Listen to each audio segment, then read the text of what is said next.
Nurse, मैं हूँ आपकी नैरेटर, आपकी राइटर सौमित्र त्रिपाठी और लेकर आ चुकी हूँ आपके लिए माफिया ट्रैप द वाइफ का न्यू एपिसोड। तो चलिए शुरू करते हैं इसे।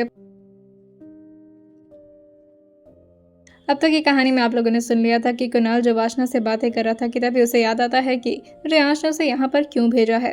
वहीं अंदर से स्टाफ भी बाहर आती हैं और वो कुणाल को देखकर अपने सिर को हल्का सा नीचे की तरफ बेंड करते हुए उसे ग्रीट करती हैं।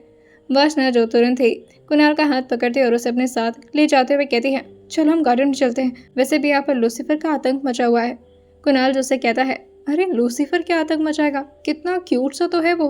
वासना उसको घूरते हुए देखकर कहती है, क्यूट? तुम टाइगर के बच्चे की बात कर रहे हो, और वो क्यूट नहीं होते, खूनखार होते। अगर एक बार उसका पंजा लगेगा ना तो सारी क्यूटनेस याद आएगी उसकी। कुणाल उसकी बात सुनते हुए थोड़ा हंसते हुए कहता है, तुम लोग इतना डरते क्यों, चलो मैं तुम्हें उससे मिलवाता हूँ। वासना अपना हाथ छुड़ाते हुए कहती है, देखो तुम्हें शौक है, तुम जाओ डिनर बनने के लिए, मुझे नहीं बनना किसी का खाना। लेकिन कुणाल उसका हाथ ज़बरदस्ती पकड़कर उसे ज़बरदस्ती रियांश के रूम की तरफ ले आता है, जहाँ पर रियांश के बेड के बगल में ठीक रखे छोटे से बेड पर लूसीफर आराम से लेटा हुआ था। उसका पेट भर चुका था और अब वो बस लेटा हुआ था, लेकिन काफ़ी बोरियत महसूस कर रहा था, जिसकी वजह से वो धीरे से बेड से नीचे उतरता है और अपने पंजे से सामान को इधर उधर करने लगता है।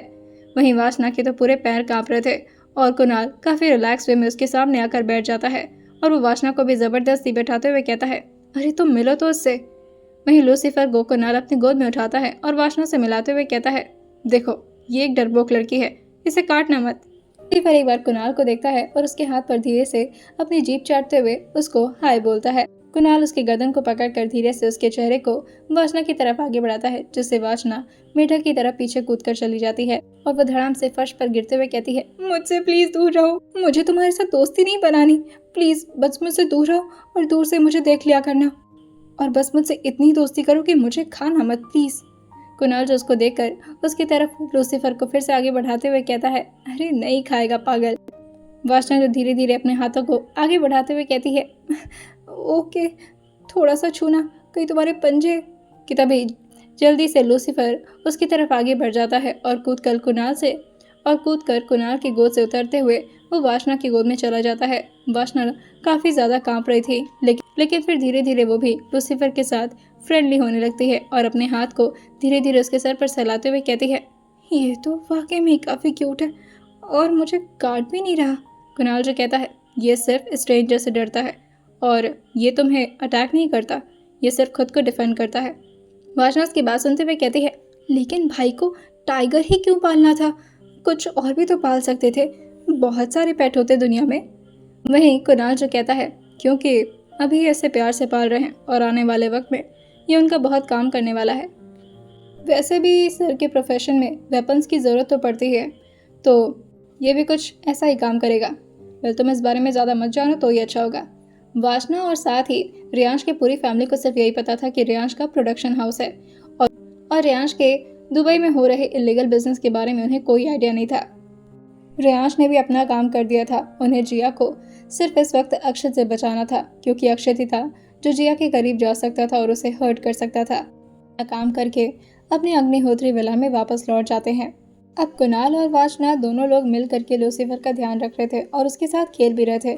लूसीफर को वैसे भी अकेले रहना बिल्कुल नहीं पसंद था। दुबई में तो सारे स्टाफ उसके आगे पीछे लगे रहते थे, जिसकी वजह से वहाँ पर उसे बिल्कुल भी बोरियत महसूस नहीं होती थी। लेकिन यहाँ वो जब से आया था काफ़ी अकेला महसूस कर रहा था, लेकिन अब उसे उसके दोस्त मिल चुके थे।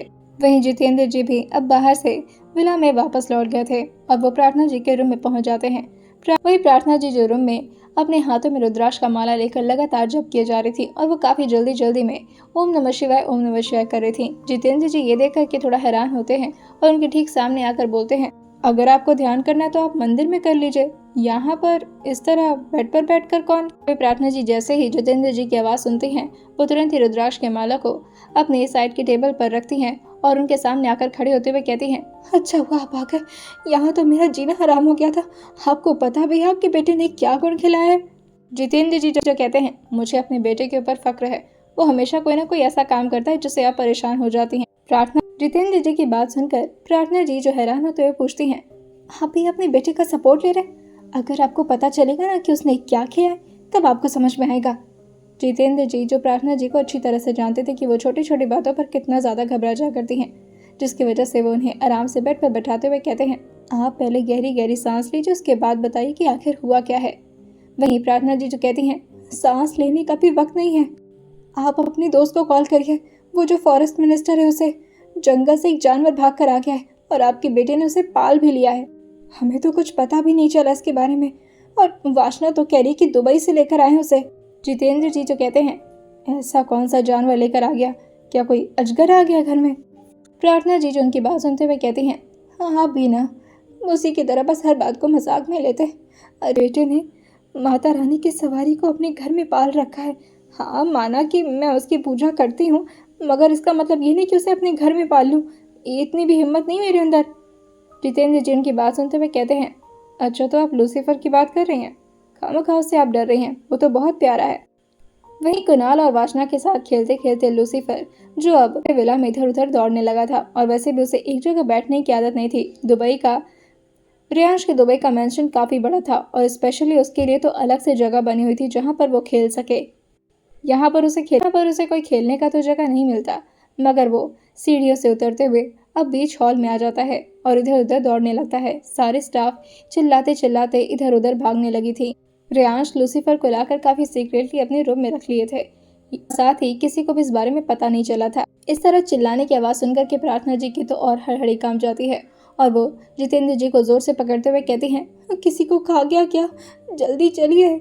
जितेंद्र जी उनकी बात सुनते हुए कहते हैं, आप अपने मुंह से कभी तो अच्छा बोला करिए, चलिए हम भी चलते हैं, जरा देखते हैं। और लूसीफर ऐसा कुछ नहीं कर सकता। ये जो आपकी स्टाफ है ना, आप नहीं रखा इन्हें, बिल्कुल आपकी तरह डरपोक है। ये बोलते बोलते वो लोग भी नीचे आने लगे थे। कुणाल और वासना जो हंसते हुए लूसीफर को चिल्लाते हुए कहते हैं, लूसीफर रुक जाओ बच्चा।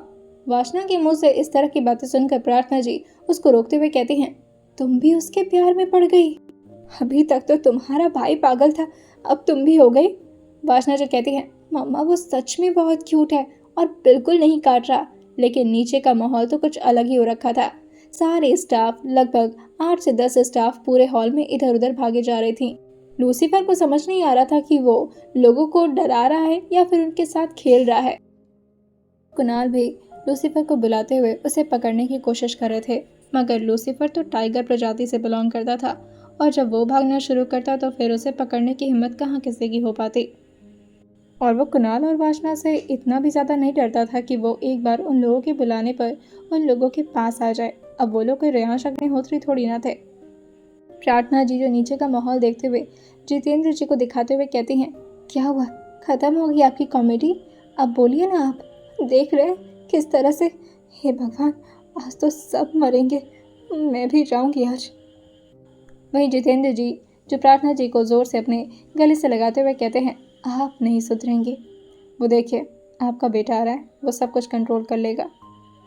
वहीं रियांश जैसे ही अंदर की तरफ कदम रखते हैं वो अंदर के माहौल को देखकर एकदम से परेशान हो जाते हैं और वो इस तरह कुणाल को अपने सामने से भागता हुआ देख करके उसे जोर से अपनी तरफ बुलाते हुए कहते हैं, कुणाल। कुणाल जल्दी से अपने चेहरे को उनकी तरफ घुमाता है और अपने सिर को धीरे से नीचे की तरफ करते हुए कहता है, गुड इवनिंग सर। रियांश उसको देखते हैं और फिर पीछे के माहौल को देखते हुए पूछते हैं, क्या हो रहा है यहाँ पर, फिश मार्केट बना रखा है तुमने मेरे घर को। कुणाल जो कहता है, सर वो क्या करें, वो लूसीफर खेल रहा है। रियांश जो कहते हैं, खेल रहा है मतलब, यहाँ पर लोगों की जान अटकी पड़ी है, इसमें से अगर किसी को हार्ट अटैक आ गया तो जिम्मेदारी तुम लोगे, तुरंत उसको पकड़ो। कुणाल जो कहता है, सर तभी से कोशिश कर रहा हूँ, बहुत तेज़ भागता है वो, आप कुछ ज़्यादा ही खिलाते उसे। रियांश जो एक बार कुणाल को घूरते हैं और फिर लूसीफर को आवाज़ लगाते हुए कहते हैं, लूसीफर कम है। उनकी एक आवाज़ सुनते ही लूसीफर एकदम से अपनी जगह पर रुकता है और जबकि जान में जान आती है। लूसीफर तुरंत ही धीरे धीरे करके अपने कदम को रियांश की तरफ बढ़ा देता है और रियांश अपने घुटनों की तरफ झुकते हुए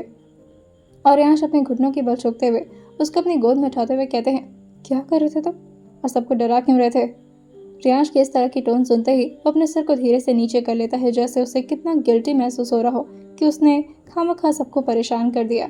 रियांश उसको अपनी गोद में उठाते हैं और सीढ़ी पर जाने लगते हैं। वहीं रियांश जैसे जैसे सीढ़ियां चढ़ते हुए ऊपर की तरफ आ रहे थे, प्रार्थना जी की हालत टाइट होती जा रही थी और ऐसा लगता है जैसे उनका पैर पूरी तरह से सुन्न हो चुका है और वो कभी भी सीढ़ियां से फिसल करके धड़ाम से नीचे गिर जाएंगी।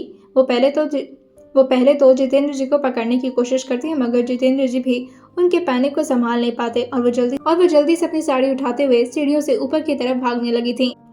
उन्हें देखकर उनकी हालत कोई भी समझ सकता था। वहीं इस तरह से प्रार्थना जी को भागता हुआ देखकर रियांश अपने डैड से पूछते हैं, इन्हें क्या हो गया? जितेंद्र जी जो हंसते हुए कहते हैं कि हाँ बताएं क्या हुआ। मुझे ऐसा लगता है कि अभी भी इनके दिमाग से इनका बचपना गया नहीं है बेटा। वो लूसीफर को देखकर काफी घबरा गई हैं, इसी वजह से भागना शुरू कर दिया और अपने रूम में जाकर के छुप गई। जो लूसीफर को ले जाकर के उसके बेड पर बैठाते हुए कहते हैं, you have done your meal. वो धीरे से अपनी आंखों को 2 बार ब्लिंक कर देता है। रियांश उसको बेड पर लेटाते हुए कहते हैं, तो वो आराम करो, बहुत बदमाशी कर ली है तुमने।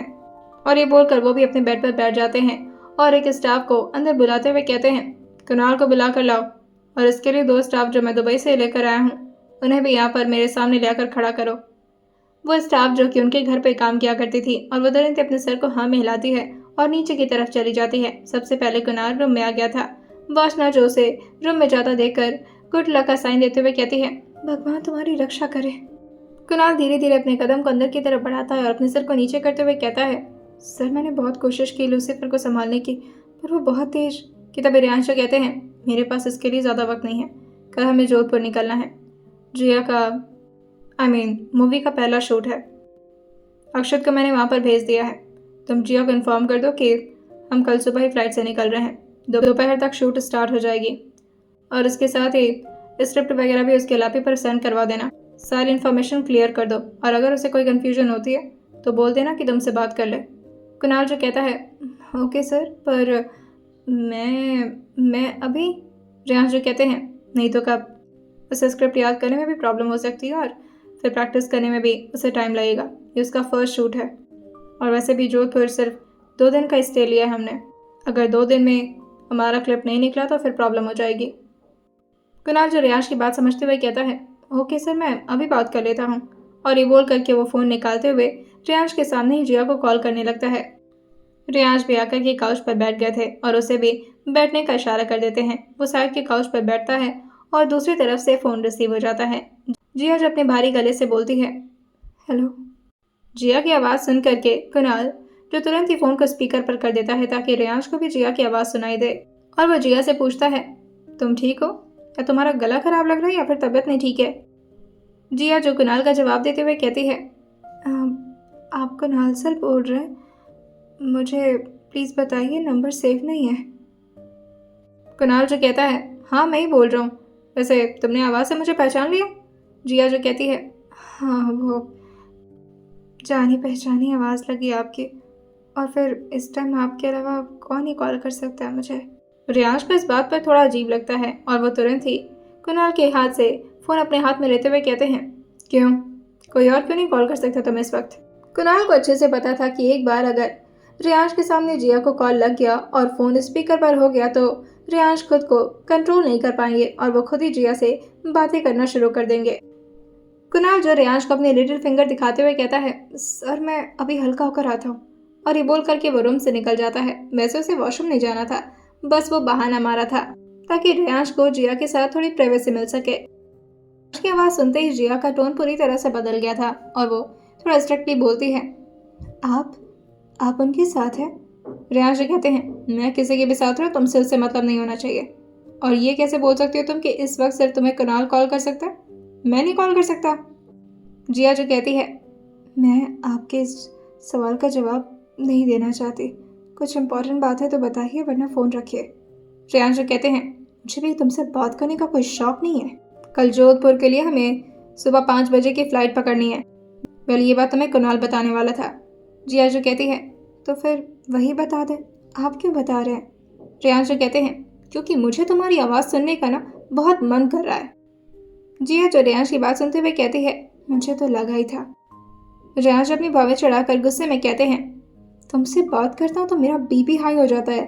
इतना बकवास क्यों करती हो तुम और इतना गुस्सा क्यों दिलाती हो? अच्छा वैसा तो मेरे सामने नहीं हो।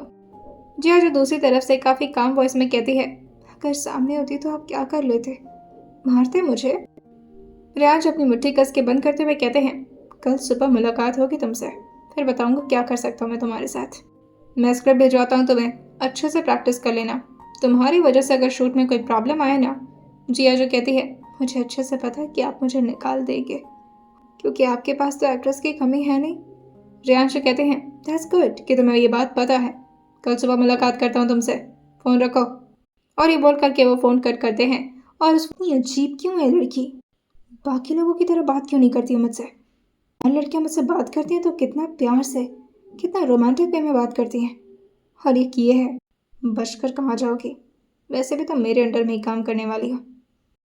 ये जानते हैं क्या ढूंढ लेंगे जिया के चाचा उसको जोधपुर में। आइए जानते हैं कल क्या करने वाले हैं रियांश जिया के साथ। आइए जानते हैं इसे आने वाले एपिसोड में, और सुनते रहिए माफिया ट्रैप डिवाइस सिर्फ और सिर्फ स्टोरी विद सौम्य के साथ।